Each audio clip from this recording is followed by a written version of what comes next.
MTV Base Meets brings you young people from all over the continent together in one room with some of the most powerful people in the world. Today we're putting the world's richest man and most successful tech geek, Bill Gates, in one room with 6 of the most successful tech innovators to discuss how tech and innovation are driving development on the continent. Obviously, we'll also be getting some of Bill's tips to success throughout the show. Jerry is 22 years old from Nairobi, Kenya, and she's driving education in coding. Sia's 27 years old from Johannesburg, South Africa, and is most well known for inventing clean rocket fuel. George is 23 years old from Tanzania, and he's working on solving Africa's power issues. Brian is 24 years old, he's from Uganda, and working on changing the way we test for diseases. Chris is 27 years old from Lagos, Nigeria, and he's working on making all African youth employable. Tato is 23 years old from Johannesburg, South Africa, and she's working on making waste a resource. I want to meet Bill Gates because I think beyond being absolutely inspiring for such a young person, because he started when he was very young. Started Microsoft at 19, grew into a multi-billion company. Really an icon of the 21st century, one of the most influential people in the world. I love how he's lived his life, not just making money for himself and his family, but also going after things that actually solve problems. Even though I'm such a different person, 23-year-old African woman, and he's a middle-aged white man from a different country, I think it's still very relevant because I feel like I'm in the same position. I'm a young person, I have all these resources in my hands. I should be able to do the same in my context. So Bill Gates tweeted us, right? And from that moment on, I definitely thought, well, if he's aware, then the next step naturally would be to meet him. But I didn't think it would be this soon. I didn't ever think I would get the time to meet with such a person. We dream to have at least only 10% of his success. So to have the possibility to stay near Bill Gates and to talking with him like a normal person, this was out of my dream. I love his life generally, and it would be a huge privilege to meet him.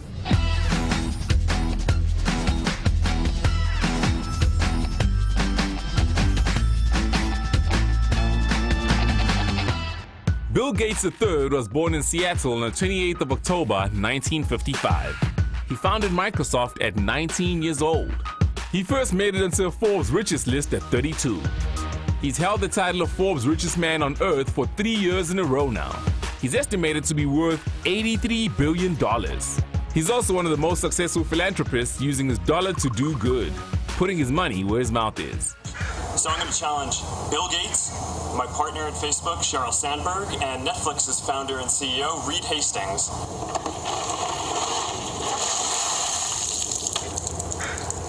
I'm glad to give to ALS. It's a great cause, but I want to accept this challenge. I want to do it better than it's been done. Been working on this, got this design. There we go. Yeah, it's going to be great.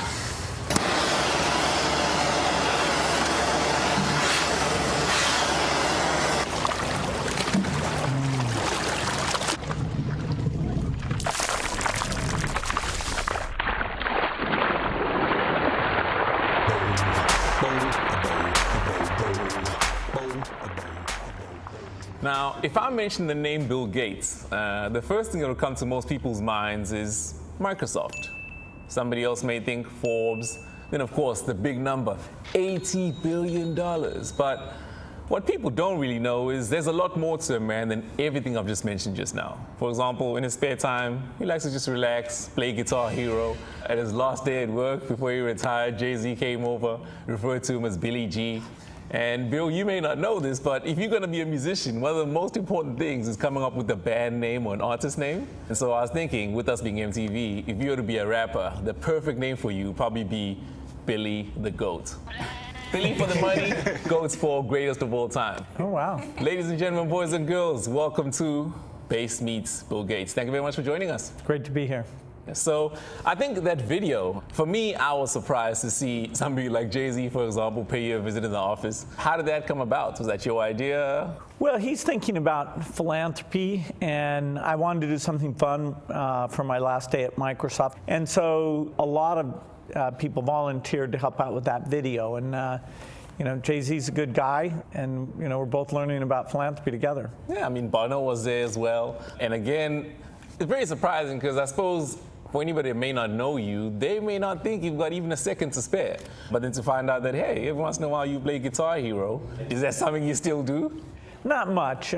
Tennis is the big hobby that I have. I try and get out and keeps me fit. So as you can see, I brought some guests along from all over the continent. Before you get to find out about them, they want to get to know you.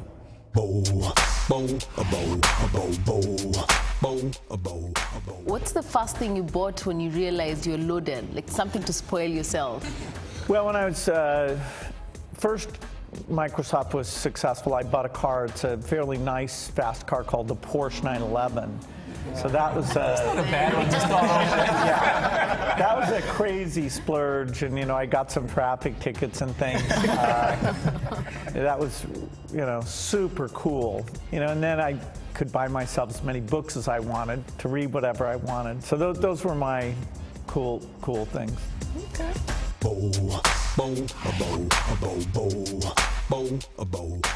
I wanted to find out, right? What's your favorite track right now that you're listening to? Well, I'm biased. I like this play called Hamilton that's in the United States. I also gotten to be good friends with Bono, so I'm very loyal. All the U2 stuff, great and very cool. You two might seem like strange bedfellows. So how did you two get to know each other? Yeah, no, it wasn't like we met them after the U2 show. A mutual friend had been saying we should get together, and I was really blown away when we first had the meeting, and we've been partners and pushing these causes ever since. Our kids are listening to all the hip stuff, so they're the ones who really, particularly our 13-year-old, is telling us what we should be listening to. Actually, there's an Adele concert coming up in a few weeks that I'm going to get to go to. That'll be pretty cool. That's right.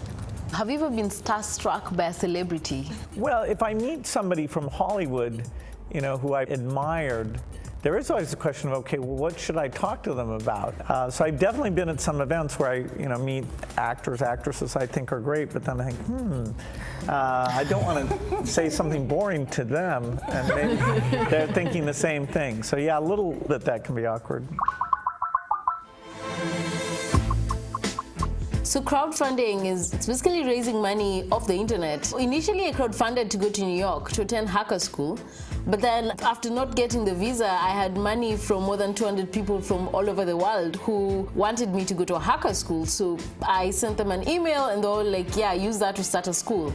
So Dev School essentially gives young people the ICT skills they need to compete and be successful in the world as it is now. And what that practically means is we run different classes on web apps development and mobile apps development. I like to call it collaborative self-learning. And I hope Dev School will be part of the solution in getting more African women in technology. So in 2014, I got the chance to go to South Sudan for the first time. When I got there, I was really moved. It completely changed my view on technology. Some of the students that I worked with, some had been child soldiers. They were telling me stories of how they had escaped Sudan and how, why they came back to a country that, still was at civil war. And a group of students built this app. It's a peace app. It sends out messages of peace. And I thought it was so interesting that they're really thinking of solving local problems. Right now, I'm trying to work with them to create programming for the hub and turn it to more of a maker-hacker space and see what they'll build next. When you're teaching kids technology, do you manage to get as many girls as you do boys? That has been such a huge problem. In Nairobi, I had to run 2 classes that were only for women. So I've tried to find ways of being creative. There's a Technovation challenge that happens worldwide, and it's been difficult in getting participants both in Kenya and South Sudan. For me, it's a challenge, and I'm there to learn and find more ways of how I can encourage more girls to participate and grow the number of women in tech. I have 2 questions for you. The first one is education is seen as one of the biggest problems in Africa, as well as a possible solution to our issues. How do you see tech innovation playing in transforming conventional schools into good online courses? And have you seen examples of this in Africa and beyond?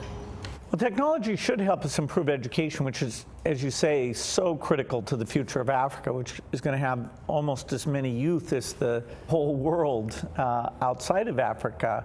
One thing is, for the very motivated student, these online courses They're very good, they're in depth, and in the government-run schools, the data connection, the training for those teachers is pretty weak. And so citizens are going to really have to demand that their teachers are properly trained and well-funded. Technology's there to help, but so far it's just at the beginning. Yeah, I do agree with you on that. Another question still related to that. I've seen in my own work the importance of ICT in development and in creating political change. But what do you see as the role of technology in Africa's development as well as in the development of the world where we are now? Well, the idea of communicating with people, like, take your medicines or behave in a safe way, the digital platform helps us with that. Now it's very empowering. So we'd like to see that digital inclusion, whether it's government payments or employer payments.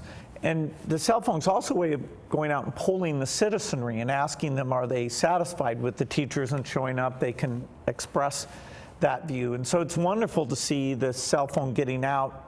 Most of Africa now, it's pretty pervasive. And so that's going to be the foundation for a lot of innovation. I was born in Kivukoni dispensary, and Kivukoni dispensary, until today, they have no electricity. So I was born with the light of the moon. And my mama, she told me always that she have waited until the morning after to have the possibility to see me. So what we are doing is to install a solar mini-grid system and to supply our electricity to the village. Last month, I think, we have installed a solar system at Michenga dispensary. And 2 days after, when we finished to install the solar systems, they have the first child born with the light of electricity. And they decided to give my name to the child.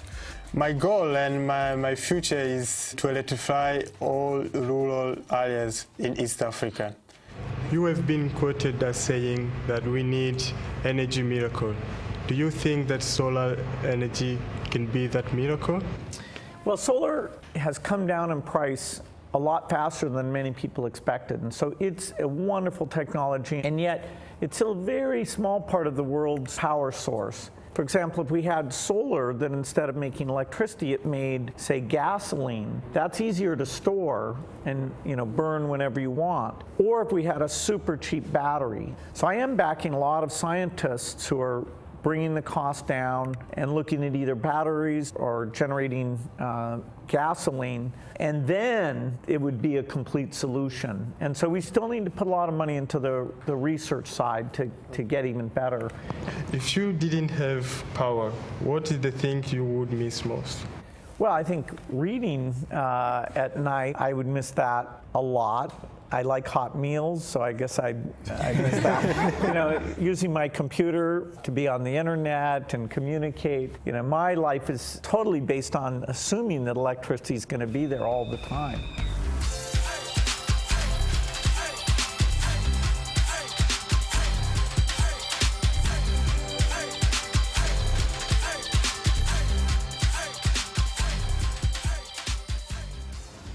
In doing work on the African continent, how has that changed you?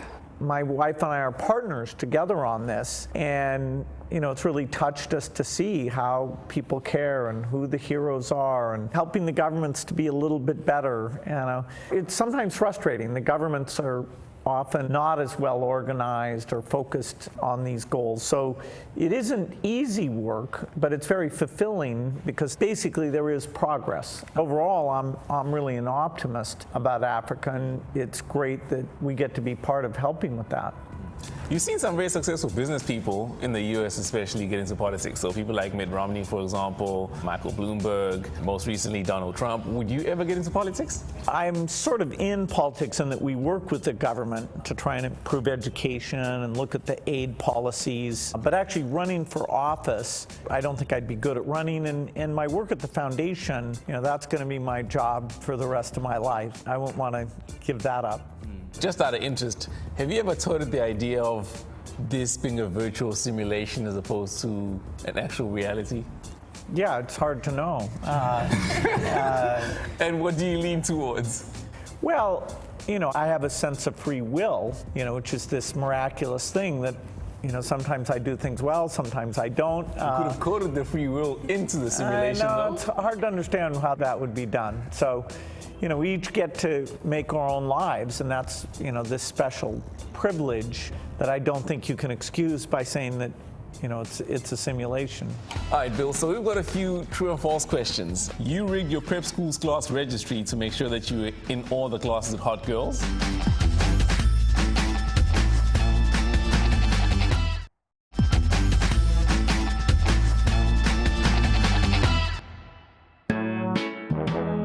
People, let me tell you about my best friend. He's a warm-hearted person who loved me till the end. Now, people, let me tell you about my best friend. He's a one-boy, cuddly toy, my up, my down, my pride and joy. People, let me tell you about him. It's so much fun, whether we're walking man to man or whether we're walking sun to sun, 'cause he's my best friend. Yeah, he's my best friend. La la, ba-da-da-da, yeah. Now, I'm going to bring somebody in here who I know is very passionate about renewable energy and storage, Sia Kluza. He loves you so much. In fact, when he went to Harvard, he started taking all of the courses that he was told that you took. Great. And then some turned out to be too difficult, so he was like, just relax a little bit. So 6 years ago, Bill, you came to Harvard to give a talk, and you left us with a call to action, and one of them was on energy. And I read that there are over 600 million people in Africa who didn't have power. And that then inspired me to use my education to start a senior thesis on fuel cells.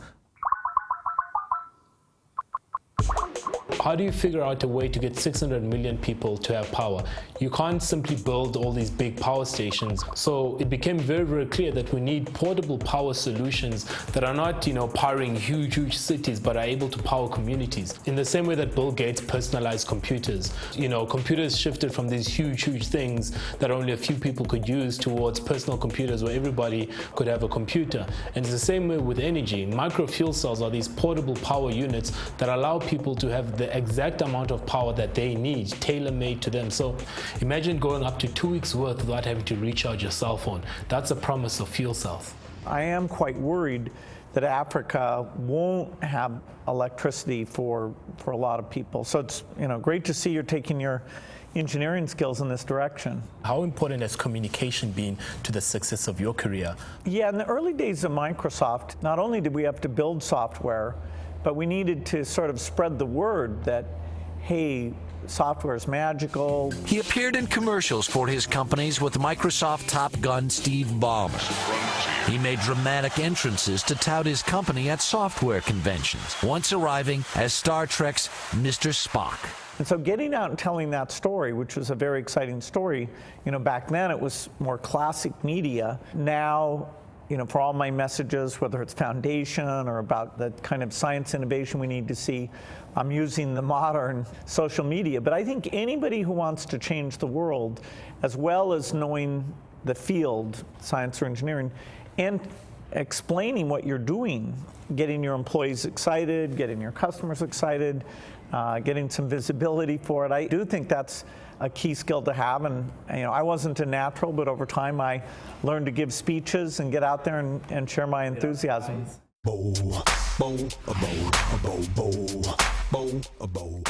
Do you manage your own social media platforms? Basically, no. I have good people who are helping me with that. I mean, certainly what I'm saying, I figured that out. But once I've got a message, the idea of, okay, let's get that onto Twitter, let's get it onto Facebook or Instagram, Snapchat. Great people are helping me get it out there and decide, you know, where do we use videos? Do we try not to overwhelm people? Bill, can you do the dab real quick? Damn, Bill! Damn, Bill. Back at it again with the dab. I mean, you walking around with like 4 GoPros now. Yeah, no, I'm virtual reality. We're doing some virtual reality filming to see if that draws people in, particularly if I'm going to, say, a slum that might not engage people. Well, maybe if they can sort of see the different viewpoints, it's a little more realistic. You know, anything to get people to kind of relate to, wow, I'd like to help improve that situation. When I was 19, which is a very good thing, I had job offers from companies like Microsoft and a whole bunch of other guys, which I turned down. But what is funny is that's not the story of the average African youth. I run a company called Cube. What we do is we are developing African talents for today's job market. Unfortunately, across sub-Saharan Africa, there's this talent deficit. There are actually jobs, but today's graduates don't have the skills that the job market today requires. So what we are doing is creating an ecosystem, pretty much like a pipeline, that helps people build skills, help them build experience, and then eventually connect them to well-paying jobs or help them start their own businesses. With Cube, after running it in beta for 2 years, we've had 80% of our users go on to get well-paying jobs after completing the Cube program, and then 10% of the remaining 20% actually have gone on to start their own very scalable businesses. If Bill Gates was born in Lagos, would he be Bill Gates today? Will he be the richest man in the world today? I think it's tough, and that's partly why our foundation is so focused on helping solve these problems, is that all lives should have equal value in terms of staying alive or being able to pursue great ideas. I think your work on helping educate people for the jobs that are there is important, because in Africa, although we talk about kids who are unemployed, a lot of that goes back to the education, because there are real skills gaps still. Getting the kids opportunity, that's the key bootstrap. All right, Bill, so we've got a few true and false questions, things that have come across, and I just want to find out which ones of them are true, because, sometimes rumors start very quickly, and before you can nip it in the bud, it's made its way around the world, and now it's almost a fact. So first one, you rigged your prep school's class registry to make sure that you were in all the classes with hot girls? That's true. Wow. That's the only way they were going to spend time with me. Okay, I thought that would have been false. Second one, you scored 1590 out of 1600 for your SATs? Yeah, I'm still trying to figure out which one I got wrong, but yes. Okay. You used to memorize your employees' number plates to monitor their comings and goings? Yeah, up until we had about 200 employees, yeah. Wow. Okay. You bought Leonardo da Vinci's Kodak Laser for $30.8 million. That's true. Maybe they're not all wrong. Okay. You flew coach until 1997. That's about right. I loved, being economical. Yeah, then eventually I broke down. You've got a trampoline room with a 20-foot ceiling. That's true. My kids use it more than I do. Okay. Your kids sing Travis and Bruno Mars's track, I Want to Be a Billionaire, to you. One of three does that, yes.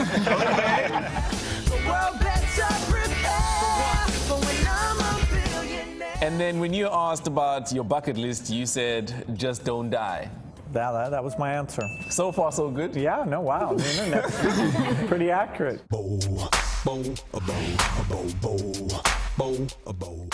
Yeah, so you're the most successful dropout, if I'm to say. How do you ever convince your kids to study? Well, I'm a strange kind of dropout, because I actually went to Harvard University for several years. I only dropped out because I thought if I didn't get going, somebody else might beat me to it. I loved college. College is sort of the best years of your life. Smart kids hanging around. You don't have to do that much. They feed you.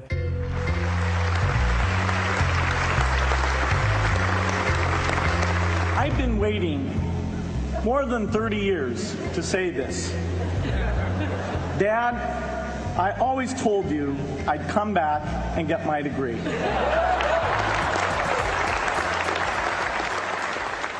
This I've got to ask. Is it true you never took a day off in your 20s? In my 20s, I really didn't take time off. I didn't believe in weekends or vacations. Microsoft was so much fun, and it was kind of a day and night activity for me.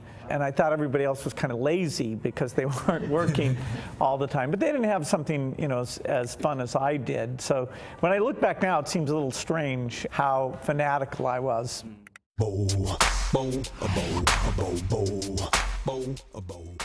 How did you mark Melinda? And who made the first move?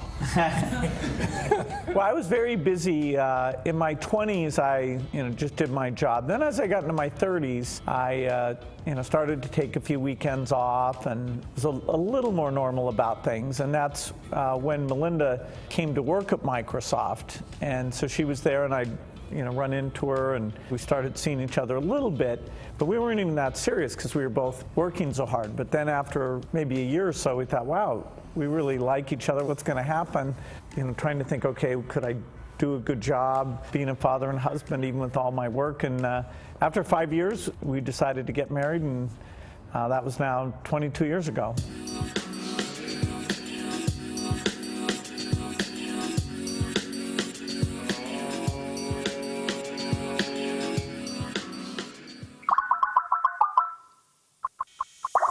Three years ago, I was in my vacation after high school that I got sick and I didn't know what I was suffering from. So I went to a nearby clinic to do a diagnosis.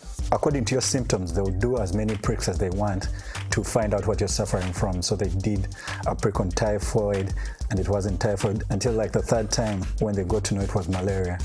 So this kept me thinking, what could I do better to make this process better? And I remember the first idea was to kind of create a Shazam that could diagnose for diseases. So yeah, Matibabu is a non-invasive kit that diagnoses for malaria. It's a customized device that you connect to your smartphone or a computer, and then you are able to insert your finger into this device, and it will be able to tell you whether you have malaria or not within 2 minutes. I like what I'm doing. And what keeps me going is that I have a chance to create impact. I mean, to create a product or solution that people will actually use, and a chance to play a role in the process of eradicating malaria. When you think about health, like in Africa, what scares you the most, and how are you planning on solving it? We have the diseases that have been there for a long time that we need to get them to go down, and malaria would be top of that list. And then we have HIV that came along in the 1980s, and it's a huge challenge. I'd say if there was one thing, I think it's underestimated, it's malnutrition. It's easy to count the number of kids who don't survive, but actually counting how many of those kids could have developed their body and their brain better if they'd had the right food.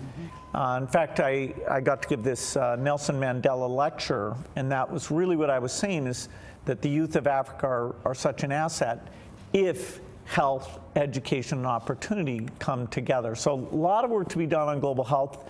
I'll spend the rest of my life trying to make sure we get rid of all these diseases. Now, throughout this discussion, I guess we've been showing you prototypes, showing you different products. I understand you've got a special project that you've been working on as of late that you'd like to share with us. Yeah, so the idea of diagnosing people, which you mentioned in malaria, we need that for TB and HIV. And so in the world of genetics, if you can actually see these gene patterns, then you can very quickly see if somebody has TB. And in the past, it took 6 weeks because you actually had to put the sputum in a culture and see if it grew, and then you had to go find the person and tell them. Now, in about 90 minutes, this thing called Gene Expert can take and give you your TB status, including whether you have drug-resistant TB. So it's a great example of where science really is starting to help us with very basic needs, like fighting the TB epidemic. Can you tell us what we as young people should be doing then to be the next Bill Gates in the making?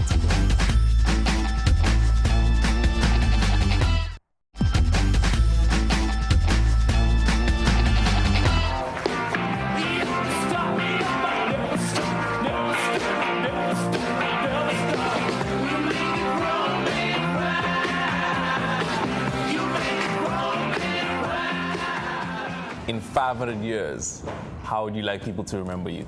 Well, 500 years from now, I'm not sure people remember me, but I'll feel good, if my kids think I was a good father, and if we've managed to eradicate a lot of diseases, starting with polio, but then malaria, TB, HIV. That's the thing I'm focused on. A lot of the times when you speak to people, they'll say that having children gave them a whole new perspective on life. For you, how has that changed your life? Well, it certainly broadens your perspective. They're the center of the world. They're energetic. They're the ones with the new ideas. So you're just supporting them as opposed to it's your own ideas, your own things. I think that's very helpful. And a lot of the work I'm doing at the foundation is about helping kids be healthy. And so this idea of how important that is, how much people care, our commitment to the work partly comes by imagining what it's like to have a sick child. If my kids were sick, how terrible that would be, how I would do anything to help get them cured. And yet, my kids have the best medical care, and most kids don't have anything like that.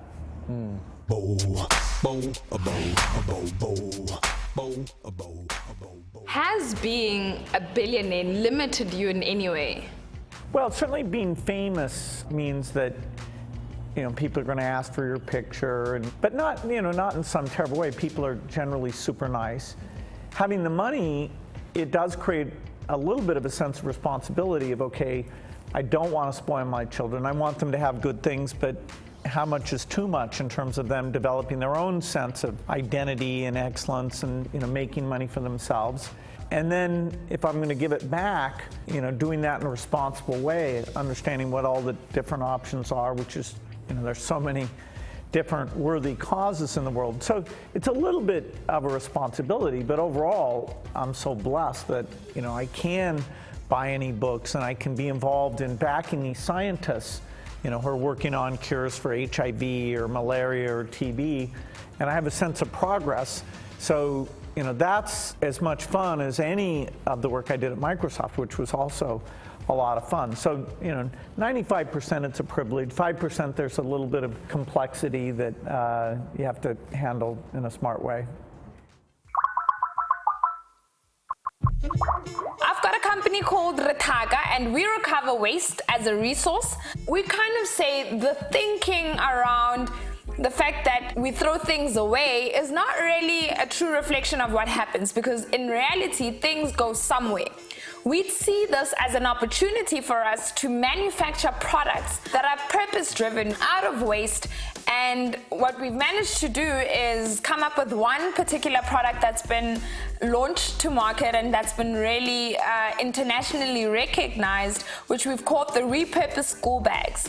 So these are solar-powered school bags that charge during the day, and at night the solar panel can then be used as a light to study. So the business has been growing from strength to strength. We've managed to distribute a total of 10,000 school bags so far, not only in South Africa, but in countries such as Namibia and Nigeria. We are also employing a total of 20 people, predominantly women. It's almost like instead of mining, natural resources, we mine waste.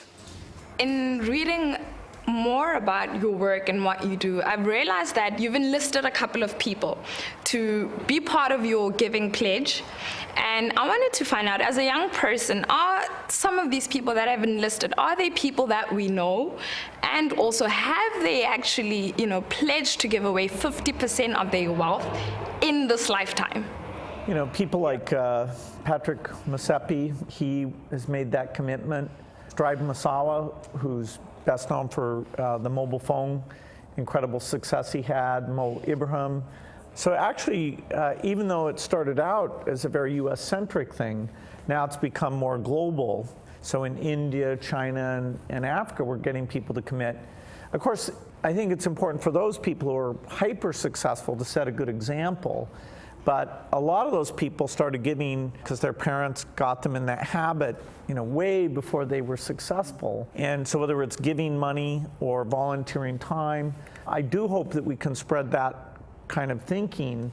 And for each country, it'll be different civil society organizations. But getting the guys at the top to go is at least a little bit helpful, and I'm trying to encourage that by saying how much I enjoy the philanthropy and offering to work together. Has Donald J. Trump signed the Giving Pledge? He has not. No.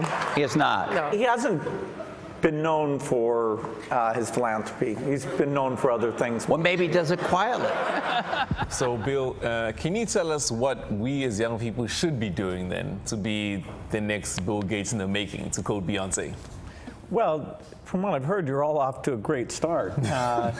Being serious about your education, thinking about, do you want to go work for a big company and get some experience before you do something entrepreneurial, or just you want to dive right in and build a company? Both can absolutely make sense.